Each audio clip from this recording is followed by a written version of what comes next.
bem com vocês? Eu sou a pastora Vera, sou pastora do Ministério Profético Kadosh. Eu estou aqui nessa tarde para trazer uma palavra do coração de Deus para o nosso coração. Eu tenho visto a situação que está acontecendo no mundo, no nosso país, e isso tem me preocupado. Deus tem falado algumas coisas ao meu coração. Eu nem sei fazer esse negócio de live, gente, é a primeira vez, né? Estou aqui tentando fazer. Oi, Lili, tudo bem? Estou aqui tentando gravar essa live, deixar algo do coração de Deus para o nosso coração. E hoje em dia, nessa situação que nós estamos vivendo atualmente, é uma ferramenta, né? Já que as nossas igrejas estão impossibilitadas de abrir, nós temos que arranjar uma forma de pregar a palavra de Deus. E é só isso que importa nesse momento, né? Eu vejo muito pânico, eu vejo muito medo, eu vejo situações de desespero diante do que tem acontecido. Mas a minha pergunta e o que fica na minha mente é: o que Deus está pensando a respeito disso tudo? Qual é o pensamento de Deus acerca disso? Como Deus tem visto o agir do seu povo, o proceder do seu povo? O que Deus espera de nós? O que será que a Bíblia diz a respeito desses dias, né?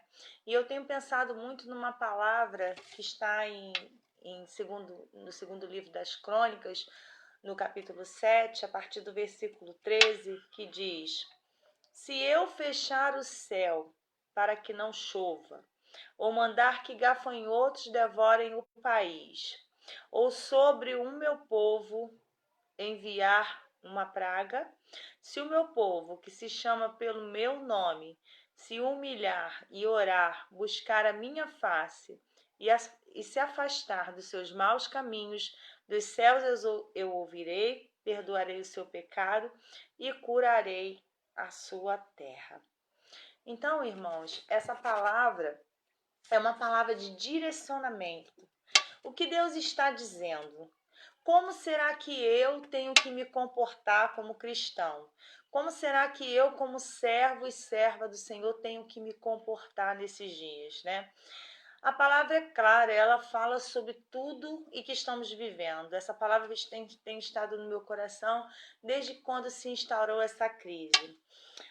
Salomão havia terminado de construir o templo nessa ocasião. Ele ofereceu um grande sacrifício ao Senhor. Ele ofereceu nada mais, nada menos do que 22.000 bois e 120.000 ovelhas, né? Ele estava vivendo num momento de crise e ele decidiu sacrificar ao Senhor, fazer o templo. E o Senhor então veio, depois daquela manifestação gloriosa, que o Senhor desceu ali na casa. Ele falou: olha, eu vou deixar uma promessa para vocês. Hoje está tudo bem, a casa está pronta, está adornada, né? Hoje a unção, está tudo tranquilo, mas se acontecer de se instaurar uma crise, se sobre o país eu enviar algo que venha deixar vocês completamente sem saber o que fazer, e é exatamente o que a gente está vivendo nesse momento, né? Se eu mandar uma praga de gafanhotos sobre o país, se eu cerrar o céu, se eu não mandar chuva, ou se por acaso eu mandar uma praga, mandar uma peste, mandar um vírus, mandar um coronavírus, o que vocês devem fazer, né? Ele já dá a prova e dá a resposta da prova, né? E se acontecer de se instaurar sobre vocês uma crise, porque quando o pecado, né, quando o povo se esquece de Deus, o Senhor é necessário chamar nossa atenção de alguma forma. E ele tem feito isso. Eu li algo essa semana, achei muito interessante, né? Que a minha diaconisa colocou no grupo, que o Senhor colocou todas as pessoas no cantinho do pensamento, né?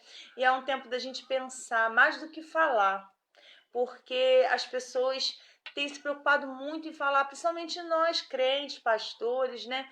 A gente conhece a palavra, sabe que a Bíblia diz que a gente deve ser prontos a ouvir e tardio para falar, mas a gente vê uma situação que quer falar, vê outra que quer falar, quer falar, quer falar. E a gente sabe que muitas das vezes a gente não tem conhecimento de causa para falar, a gente não tem o conhecimento do todo, né?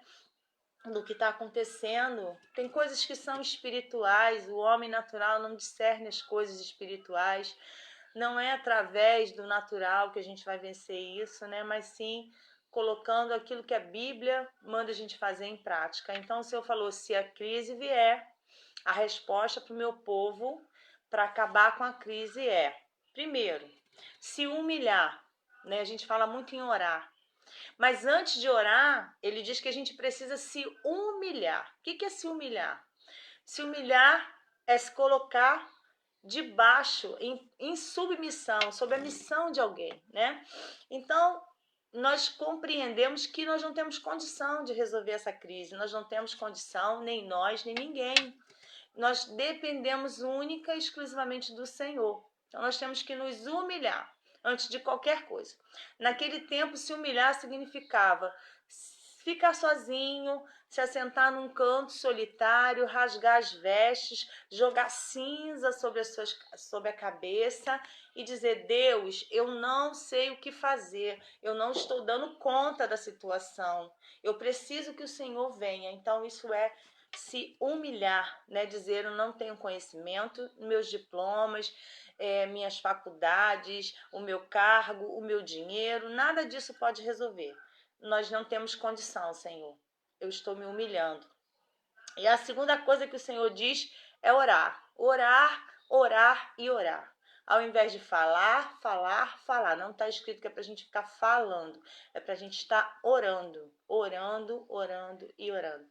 Um sinal, uma lição que o mundo tem dado para nós como cristão nessa época, é que a gente tem compartilhado aí vídeo de pessoas que, comunidades inteiras orando, essas pessoas, muitas delas não conhecem a Cristo, não conhecem sua palavra, mas alguém decidiu orar e eles estão orando, mesmo sem conhecer o que a gente conhece. Todo mundo está orando, está entendendo que esse tempo é tempo de oração, não é tempo de falação, entendeu? E é crítica, é um discutindo com o outro, um fala uma coisa, outro fala outra, todo mundo quer ter razão. É tempo de se humilhar, não é tempo de discutir. O Senhor falou, se humilha, ora, vai orar. Ao invés de falar com as pessoas, fala comigo. Sou o único que posso resolver. E aí, depois de orar, ele diz pra gente buscar a sua face. Buscar a sua face significa buscar a sua presença. Ficar com o Senhor até que ele venha, até que a presença dele venha, até que a glória dele venha sobre nós, até que a presença dele inunde a nossa vida e leve embora todo medo, toda preocupação, todo cansaço. Eu tenho estado muito, muito decepcionada. Entendo, mas de certa forma, né, a gente quer pregar uma fé tão bonita, mas nessa hora nos falta fé, nos falta coragem, nos falta crer verdadeiramente que o Senhor falou que se a gente beber alguma coisa mortífera não fará dano nenhum e que nos deu poder para pisar serpentes e escorpiões. Então não é hora de ter medo, igreja. A igreja precisa saber que ela não pode temer. Aconteça o que acontecer, Deus está conosco.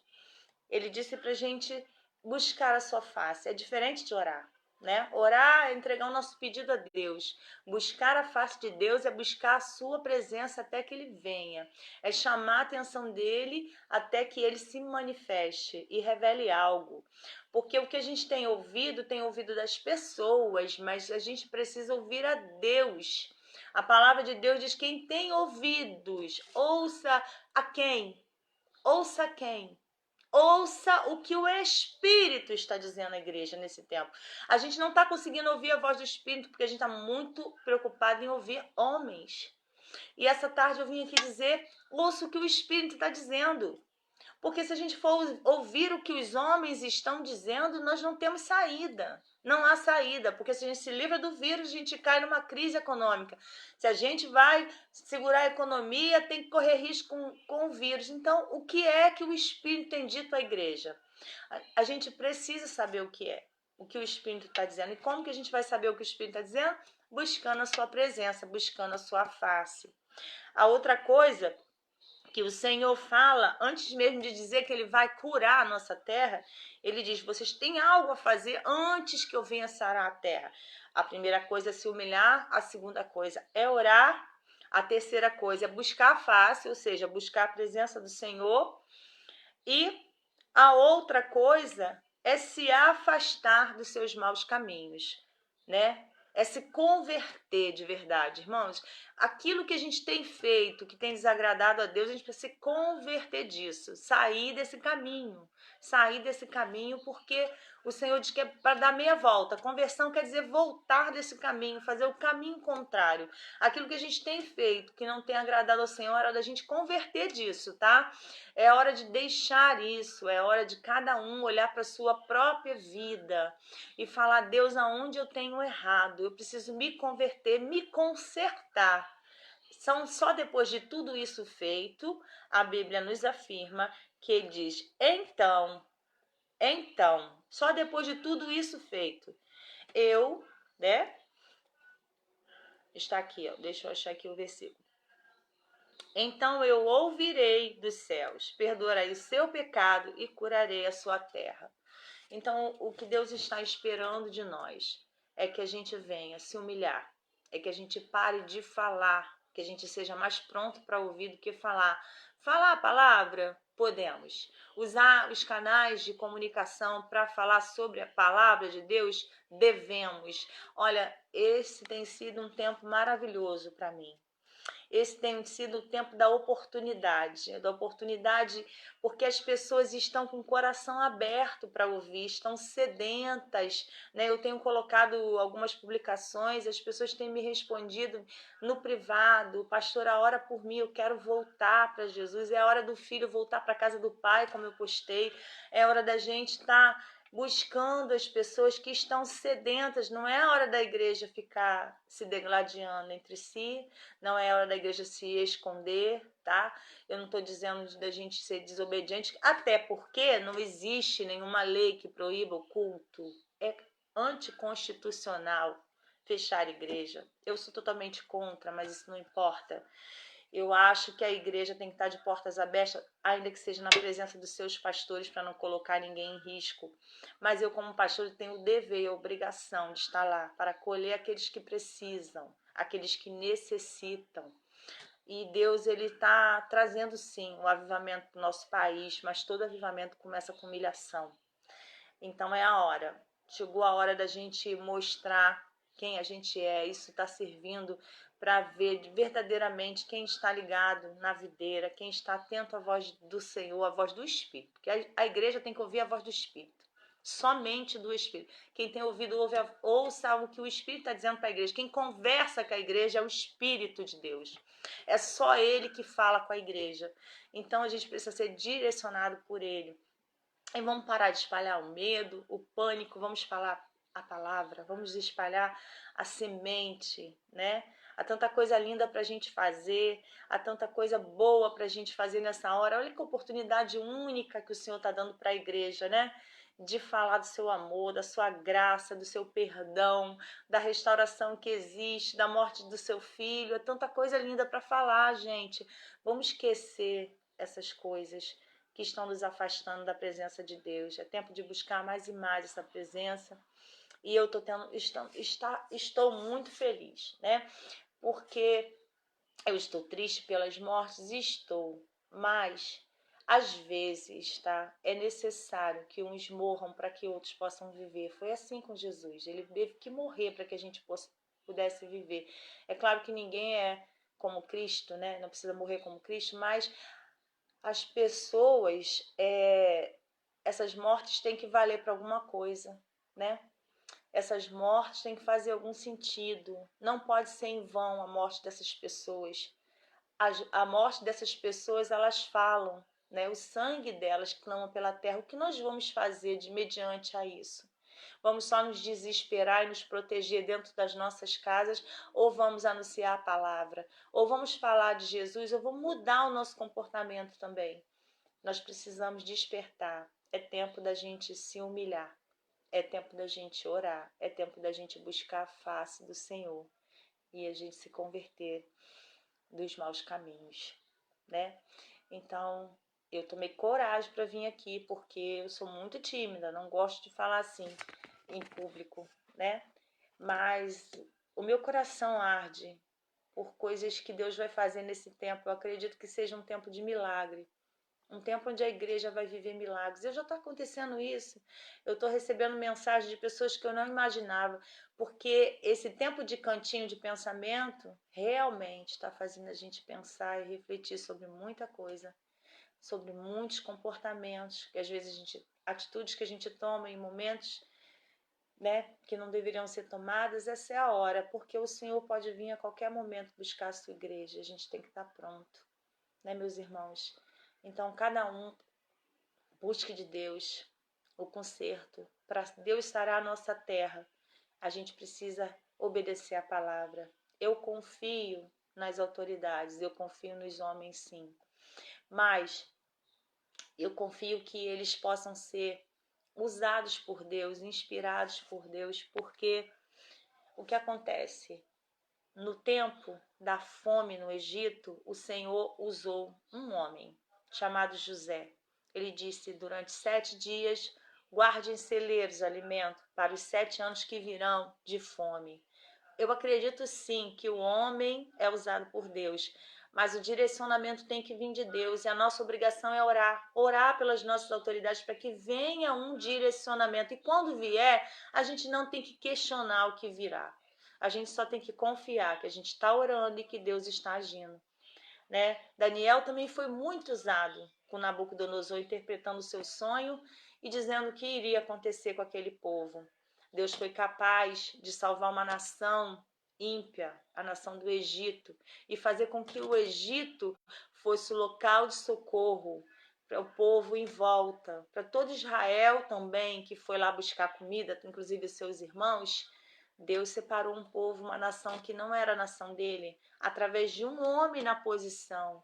Então, Deus usa o homem, mas toda a providência vem do Senhor, toda a direção vem de Deus. Vamos parar de confiar em A, B, C. Vamos sair desse negócio de política, meus irmãos, principalmente pastores. Vamos parar com isso. A nossa nação não é essa. A gente está aqui para orar, fazer a diferença como cidadão, cumprir as nossas leis, né? Pagar os nossos impostos. A gente é criticado porque tá abrindo a igreja, está sendo desobediente. De forma nenhuma. Sabe por quê? Porque não existe nenhuma lei que proíba fechar a igreja. Não existe. Não existe nenhuma lei. Não, isso é inconstitucional. Tem o artigo e tudo em meu poder. O que existe é uma recomendação. E isso nós estamos acatando, mesmo sendo contrária a essa posição. Porque eu tenho direito, né? Porque a igreja para mim é como se fosse o hospital. Mas pode orar de casa? Pode orar de casa, sim, claro que pode. Mas a igreja, como dizem que tem que ter os serviços de utilidade, os essenciais. Quem disse que para mim a igreja não é essencial? Para mim a igreja é essencial. Assim como o hospital, como a farmácia e o supermercado. Então, cada um entende da forma que achar melhor, mas sem desrespeitar, né? Dizer que as pessoas que estão fazendo isso são desobedientes, porque não são. Desobediente é uma pessoa que vai contra uma lei. Isso não está acontecendo, não é constitucional. O que existe é somente uma recomendação, e isso nós temos acatado e tomado todas as medidas necessárias para a segurança. Mas eu volto a dizer, eu estaria lá todos os dias com a igreja aberta com meu esposo, porque nós estamos aqui para viver o que tiver que viver pelo Senhor. Se tiver uma alma para entrar lá, eu tenho sido procurada com essas igrejas fechadas. Pastora, vai ter culto? Pastora, eu tenho que dizer que não, somente a gravação, mas as pessoas querem gente que nem é do Senhor, gente que está aflito. Gente que nunca ouviu falar de Jesus tem me procurado. Essa é uma grande oportunidade que a gente não pode perder. tá bom? Que Deus abençoe. Gente, desculpa porque eu não sei fazer esse negócio de live, tá? Mas eu vou tentar, eu vou melhorar. Cada vez eu estarei aqui trazendo uma palavra, um direcionamento para o povo. E a minha palavra é de esperança. Eu tenho certeza que isso tudo vai passar muito rápido. Eu só sinto isso no meu coração. Eu não consigo. Eu posso estar errada? Posso. Posso sim, porque eu sou ser humano. Disso demorar um tempo? Pode ser, mas eu estou com muita fé de que vai passar e vai passar muito rápido. Porque o Senhor vai sarar nossa terra. Nós estamos nos humilhando. Coisa linda ver aquelas comunidades, né? Todas ali prostradas, adorando a Deus. Gente, eu nunca vi isso. Eu tô feliz porque eu nunca imaginei viver isso, viver esse tempo de toda uma comunidade adorando ao Senhor. E somente a crise faz isso. Então, tem coisas, tem maldições que Deus transforma em bênção. E eu tô crendo assim. Que Deus abençoe e fiquem na paz do Senhor. Uma boa tarde.